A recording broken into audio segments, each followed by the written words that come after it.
Hi, thank you for joining in. Today, I'd like to introduce Liz Webster. Liz, do you mind telling us a little bit about yourself? Good morning, Erin. My name's Liz, and I'm originally from Essex in England. I moved over to New Zealand in 2006, so I currently live in the North Island in New Zealand. I'm 57. I've been a hairdresser since I was 15.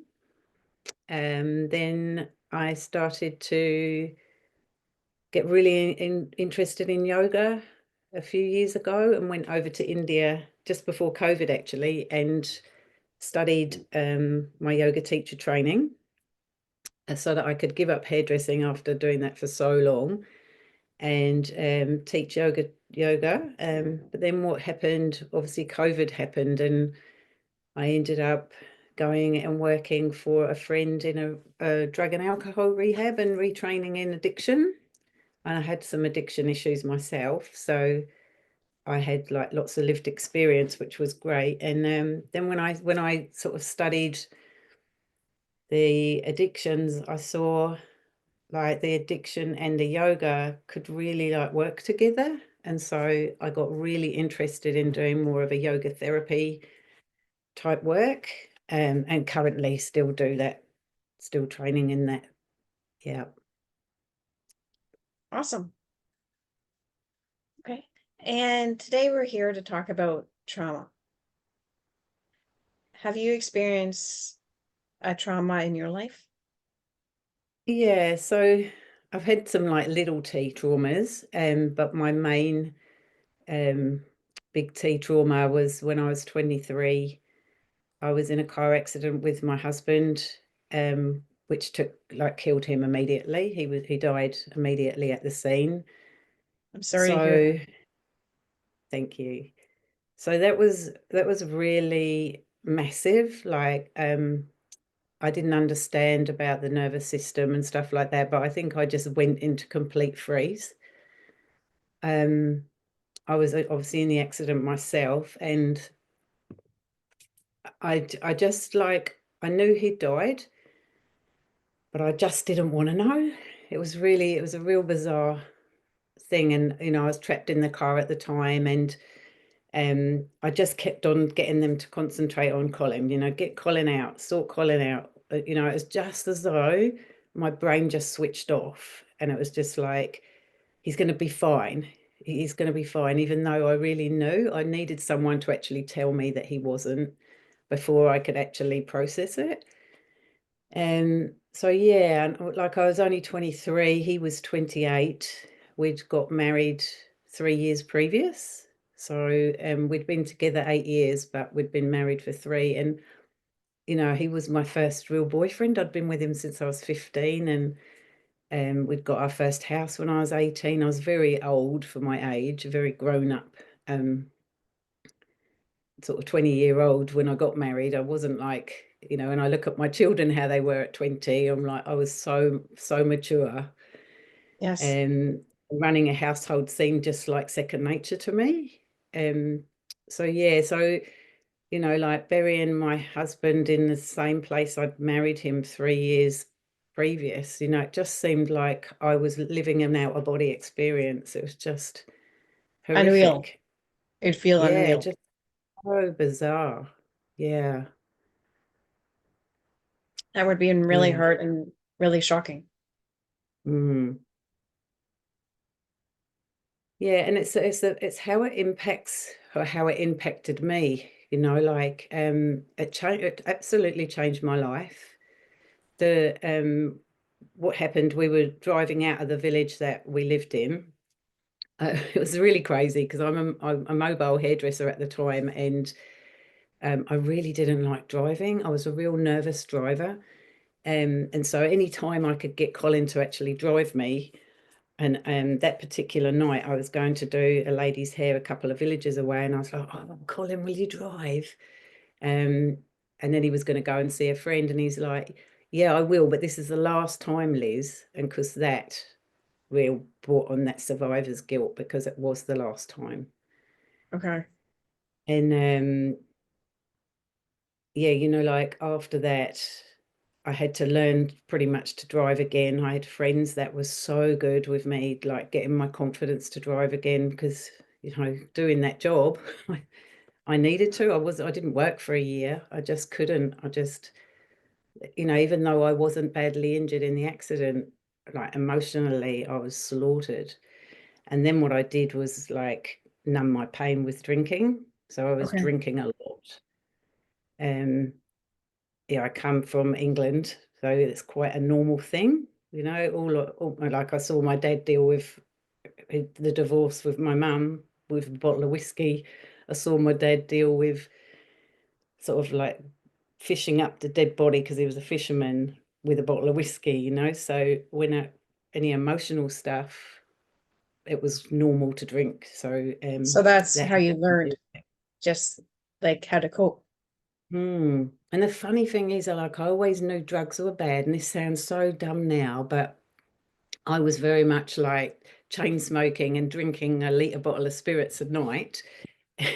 When the doctor said he wanted to put me on antidepressants, I was like, no, I can't go on those. I'll get addicted to those, not understanding that drink was so dangerous too. I knew Mhm. cigarettes were, but I wanted to die anyway, so I didn't really care at that time.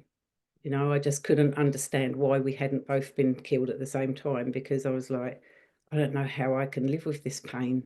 It's You were just horrendous. heartbroken. Yeah, and I thought I was pregnant as well. We were trying for a baby, so I found out in the hospital they obviously did a test before they x-rayed me, and I wasn't. And that was like another heartbreak, thinking that I was pregnant and I wasn't. And yeah, so it was pretty rough Very times. traumatic. Mm, yeah, And how did that impact you long term? dreadful, really. I When I got into a new relationship and had children, I was terrified that they would die. I was just terrified. So I wrapped my kids in cotton wool. Um, yeah, I know mothering's difficult enough anyway, but I would just be checking them, checking their breathing constantly. I wouldn't let them go on school trips without me being there. Didn't like them being in anyone else's car. Um, Oh, my son was a bit of a daredevil, and he loved a trampoline and stuff, but you had to have one with the big nets around it, and I wouldn't let him have a skateboard. Yeah, I was protective, real protective, terrified. I just felt I could not go through that pain again. That doesn't surprise me from knowing Yeah, what I know about you, yeah. Mama Bear. And how has working with people that struggle with addictions, how has that impacted you? Oh, well, it's just been an amazing journey, because I really struggled. I wasn't a daily drinker. Once I got pregnant and that, I knew not to drink. Um, and I had my children very close together. So there's only 20 months gap between them. So I didn't drink, I didn't smoke. I knew how, like how it impacted a baby, even though I hadn't really thought about that with myself, sounds really mad now. Um, so I didn't drink for a good couple of years. Might have had the occasional glass of wine or something, but then when I started to drink after my daughter was born, I'd have like two or three drinks, and then I'd go into what we'd call blackout, which I would have no memory of the evening. Whereas when I was drinking a lot after my husband died, um, I wasn't blacking out like that. I'd never experienced that. I'd experienced being legless and people had to carry me to the bathroom, but I'd remember it. I'd be able to remember what we talked about and everything. But after that period of not drinking and then drinking again, this blackout started only on a few drinks, and I didn't understand how that had impacted me from drinking so much in the past. Um, and I was too scared to say anything, because I thought, if I've done anything wrong, people will just think it's an excuse for bad behavior. But I didn't even know if I'd done anything wrong, because I just had no memory. Um, and so, yeah, when I stopped drinking nearly 12 years ago, and the journey for me just started of what I'd numbed. with using alcohol. Like, I was just like, wow, I had not really ever dealt with any emotions without using alcohol. Um, so I went to a recovery group and really started to learn about myself. Um, and then after 6 years of being in a recovery group for alcohol, I then went into another recovery group for codependency because I'd realized that emotionally I was just, yeah, I just couldn't cope with emotions or relationships, or I was just so codependent and thinking that I was always looking for outside validation, and realized that I actually needed to really, really heal myself. But I thought that was really selfish. I'd been so used to like making sure everyone else was okay that I hadn't looked after myself. And then I started to realize that I actually hadn't dealt with my own trauma because I thought I was okay, because I thought I talked about it. Um, but actually, it impacted me a lot more than I ever knew. And at 6 years sober, I had a complete nervous breakdown and tried to commit suicide over a, about a two day period. I was just like, I'd absolutely hit burnout. Um, and yeah, I didn't realize that, and I'm ended sorry to up hear that. psychotic. And then, Yes, that would have been yeah, so I ended hard. up in a medical ward for a week, and then the psych ward for 3 weeks. So in total, I was in hospital for 4 weeks. And that was due to trauma and stress.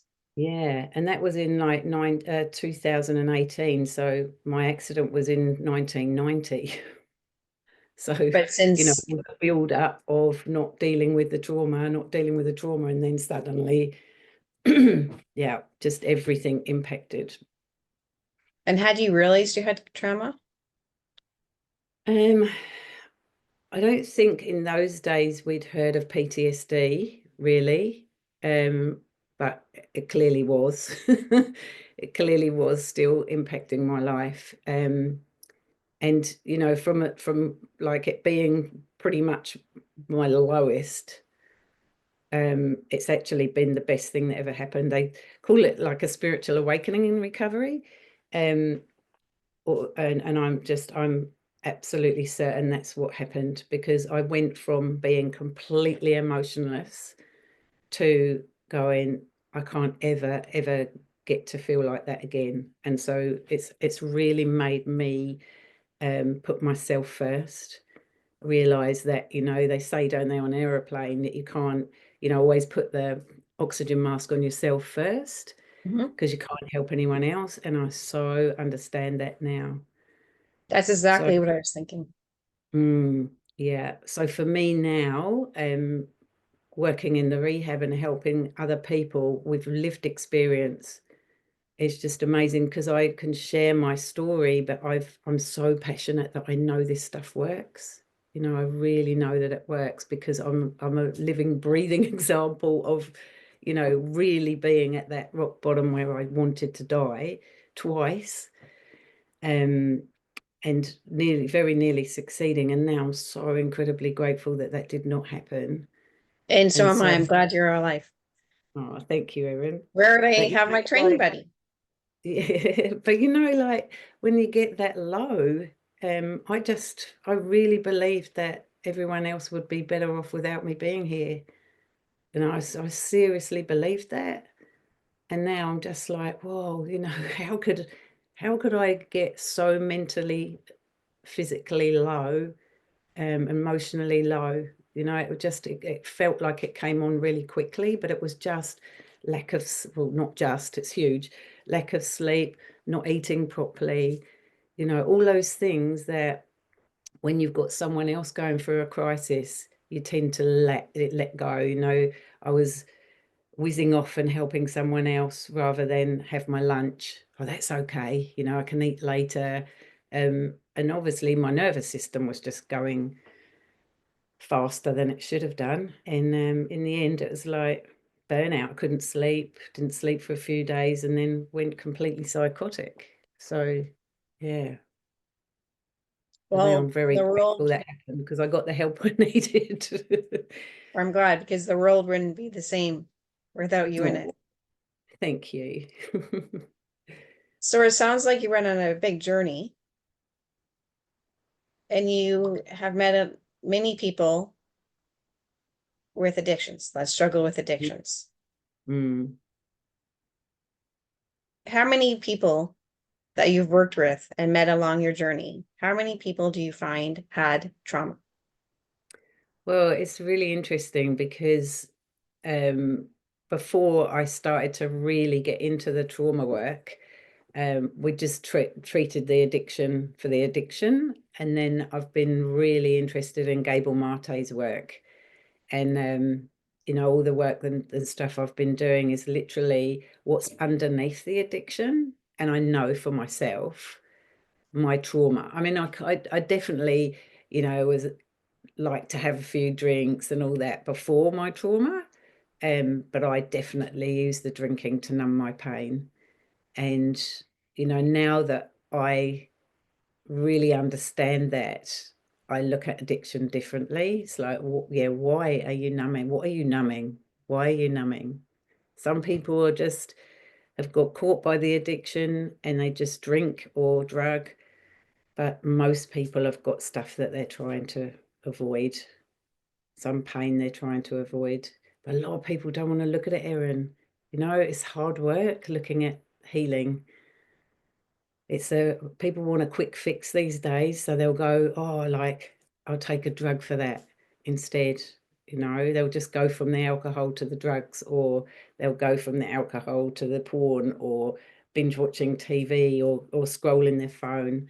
People don't want to sit with their pain because it feels too painful. And you did. And what would you Mm. recommend for people that have not started their healing journey yet? Oh, finding somebody that's really compassionate and having self-compassion, because I found when I first stopped drinking, I'd made some stupid mistakes drinking, some really stupid mistakes that I can't ever change. I changed, like my whole moral values changed when I picked up a drink. I had some real high morals, and you know, um, drinking changed that. So I had a lot of guilt and a lot of shame. What I've learnt through the codependency recovery is a lot more self-compassion rather than self-condemnation. I can't change what I did in the past, and I was under the influence of a powerful addiction, which changed my brain chemistry, and I had to really forgive myself. So I think for me now, it's about self-compassion and teaching people to really start to like themselves. Because when I was in addiction and when I was newly sober, I hated myself, absolutely hated myself. And I didn't actually really know who I was because I'd been so outwardly focused on other people that I knew exactly what coffee you liked, what was your favorite food or whatever. But when I got sober, I was like, I don't even know what I like, because I'd gone along with what everyone else did just to feel okay. Because if you were okay, I was okay. So, and like I said before, I thought it was really selfish to even say what I needed. So then you went Whereas, on another journey to learn about who you were so and what you liked. with the codependency stuff, that's been huge. Like, that's really helped me a lot. It's helped me with boundaries and how to speak up for myself, and to be brave enough to change my career as well. So that's when I started to do the codependency stuff. And then I went to India to do my teacher training. Then I must have been 53 when I went to college, terrified. But it was after COVID. So in New Zealand, we were given fees-free courses. So I was like, okay, let me go. I'll go and have a go and see how I get on. And went to college. Like, I couldn't even remember how to do an essay, let alone do all the referencing and all that stuff. So I'd have anxiety attacks, but I did it. and I passed it, and it was like, wow. And then I got to wear a gown, That's and do amazing. like a graduation, and it was like, wow, I can't believe that I've been able to do this and to completely change my life, um, and have the confidence to actually go, yeah, you can do this. And then I just sort of really got addicted to study, because that's when I started to do So a healthier the, addiction. yeah, the trauma-informed yoga, then the somatic yoga, and then I came across EP, which, oh my, I just absolutely love EP. It is just, I So feel embodied now that I've processing. found, yeah, I really feel like I've found my niche, that I can just sit and hold a container with people and do this journey. It's just, oh, amazing. And how has embodied processing impacted your life? What I've found with this is I'm training, but I'm healing as I'm training. So, um, part of the process is that we practice on each other. And I've moved more and more layers. Like in the 12 years of my recovery, I've slowly like peeled what we call peel the onion. Um, but with the embodied processing, it's such an amazing journey as you actually like let go of trauma that's still in your body. It's such a kind way of doing it. It's such a beautiful experience, and we've got such amazing tools, like making sure that we're well resourced, so that at any time, if I'm triggered by anything, I know how to look after myself, because I've been taught all these tools to actually look after myself. So as soon as anything comes in, I can actually self-soothe. Whereas, before it would probably be, oh, I need to ring my sponsor, I need to ring a friend, I don't know how to deal with this. Whereas now, sometimes I do use those tools because it's always good to share, but I can actually resource myself and bring my nervous system down really quickly and look after myself really well because of what I've learned through the EP. Okay. Okay. Well, thank you so much for joining in today. I really appreciate it. And do you have any last comments? No, it's just Any really good advice coming you'd to like to give to anyone that our everyone. viewers? Well, really, just having faith in yourself that, like if you find the right person that can hold space for you and you feel safe, you can overcome anything. You really can.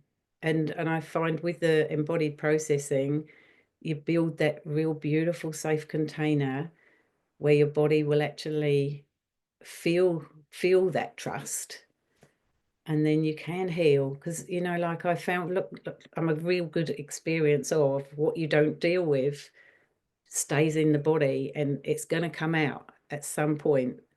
And mine came out when I was 51, and that happened to me when I was 23, and the whole lid came off, and then everything that I hadn't dealt with came off. So, with embodied processing, you can pretty much deal with your stuff as it comes up rather than let it get to that point.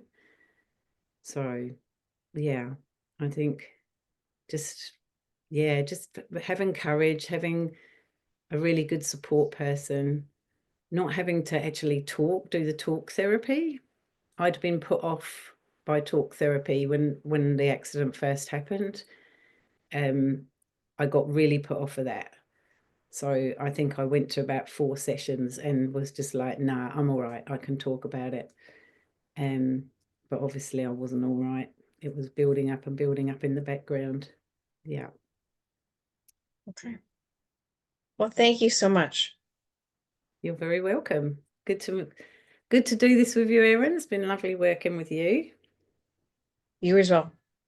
Thank you.